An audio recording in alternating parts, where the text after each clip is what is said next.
Good morning, Flagler County. I'm Rich Carroll. You're listening to Flagler's Morning News on Monday, December 18th. I'd like to see a voting mayor here. That's Flagler Beach City Commissioner James Sherman advocating that the mayor be a voting member of the city commission. Amy Cherry reports. Commission Chair Eric Cooley agrees. This is a very antiquated form of government, and to have an elected official that can't vote, who gets voted in, to me never made sense. And I thought it's time that we get kind of caught up to the current century, and if someone is elected and gets voted in, that they should be allowed to vote on issues. Cooley believes the people should decide. Whether we are for or against it, we could vote accordingly, but the whole entire purpose of the discussion during an election, so it doesn't cost the city any money, is to allow our citizens to decide, do they want a mayor that can vote? Because I've heard time and time again, this goes back even before I was a commissioner, what do you mean the mayor doesn't vote? They just don't understand because it doesn't make sense. Cooley proposed a charter amendment on the 2025 ballot that would give the mayor a vote and make them permanent chair of the commission. It would also decrease the commission from 6 to 5 members and extend the length of commissioners' terms from 3 to 4 years. Sherman was on board. It's confusing to even the general public, or even when we were looking for a permanent city manager. One of the candidates was referring to our chairman as the mayor, and I think optically it's a bit odd to me that the face of our community and our leader is not here in the middle steering the ship. So I would like to see this on the ballot, let the constituents make that decision. Commissioner Scott Spradley wasn't so sure. I'm not ready to support a resolution to put something on the ballot that I still need to know more about the pros and cons about why the 85 cities that have a non-voting mayor, why is that, and how does that situation relate to Flagler Beach? Flagler Beach Mayor Susie Johnston, like others on the commission, ran on a platform and made promises and quickly realized after she was elected her role is largely ceremonial. The mayor is the captain of the complaint department. Residents call me every single day with their concerns, and they are asking for my support when it comes times with their issues coming up on the dais. And I have to remind them I don't get to vote. And they all say, what? Well, we voted for you. We voted for you because we thought you could make a difference. I can't vote on the budget. I can't make any decisions for residents. And if the mayor, not me, if any mayor for the city doesn't have a voice, you start to question, why do we have a mayor? Johnston, who's advocating for the change, won't get to be more than a figurehead. She's stepping down when her term ends in March. From the WNZF Newsroom, I'm Amy Cherry. This local news is a service of Flagler County's Toyota dealer, Beaver Toyota US 1 St. Augustine, here to wow you. A 27-year-old Palm Coast man lost his life in a collision on Old Kings Road yesterday afternoon. The Florida Highway Patrol reported that the man was operating a pickup truck around 1 when the vehicle drifted off the road, colliding with a tree. Emergency responders from the Palm Coast Fire Department pronounced the man dead at the accident site. The cause of the crash remains uncertain, and no other vehicles were involved in the incident.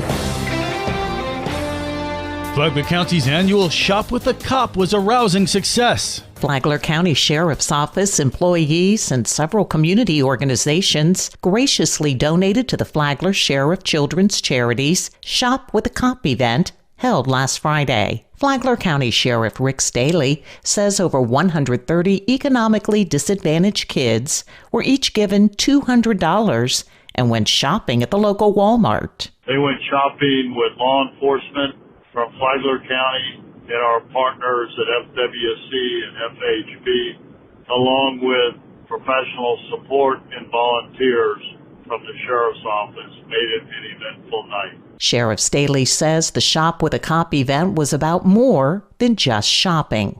So if you saw a bunch of lights and sirens on Belterre, it was not a crime wave. It was taking smiling faces and kids shopping at Walmart so they could have a Merry Christmas, Happy Holiday, Happy Hanukkah that otherwise they might not have had. FCSO employees donated a total of $24,783 to support Shop with a Cop. This donation was up from the over $18,000 donated by FCSO employees last year. For Flagler's Morning News, I'm Karen Johnson. And now you're up to date on Flagler's Morning News. I'm Rich Carroll. And now, Mike Licio with your WNZF local sports update. The Matanzas boys soccer team continued its terrific start with an 8-0 win against Palaca Friday night. The Pirates started 1-3 but are unbeaten in their last 6 games. Coach Berto Aguilar. In the beginning of the season, we hit a wall, and it was that just mentally we would make silly mistakes. Ever since Crescent City, we made a couple changes in our formation to where it adjusted to the group where it would make them feel comfortable, and ever since then, we've been, on a roll. So we've been getting better. The Pirates have 4 shutouts during the streak. Aguilar on keeper Tyler Reese. Tyler's been good, man. He was one of those where he stayed composed, made the saves that he needed to make, which was good.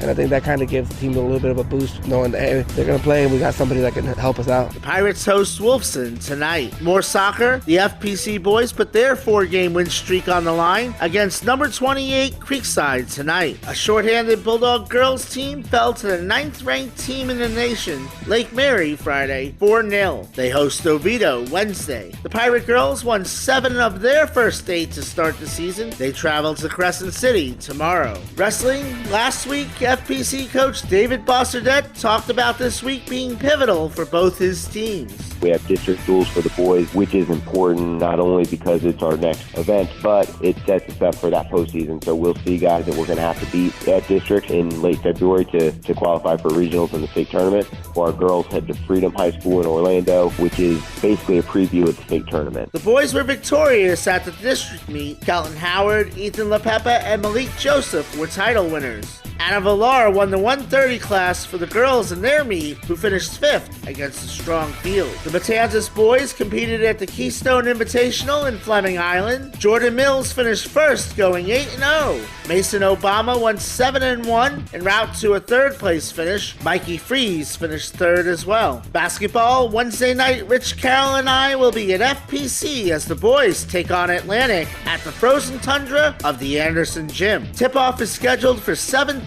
and can be seen live on the Flagler Radio YouTube channel and the WNZF Facebook page. The Pirate girls have already eclipsed their win total for the season. They are at Tokoi Creek tonight. The Bulldog girls are at Titusville Tuesday. Matanzas weightlifter Riley Whitmore was named the Kiwanis Athlete of the Week after breaking 4 school records. Ahmad Louis Charles, Shamarian Gaines, Cole Hash, and Landon Grover represented Matanzas on the Flagler Volusia team in the Cure All-Stars game against Seminole County last week. Cole Hash had an 8-yard touchdown run. Landon Grover had 4 extra points and a 71-yard punt in the 31-28 loss. This is your home for local sports with updates Mondays and Fridays. From the Sports Desk, I'm Mike Licio.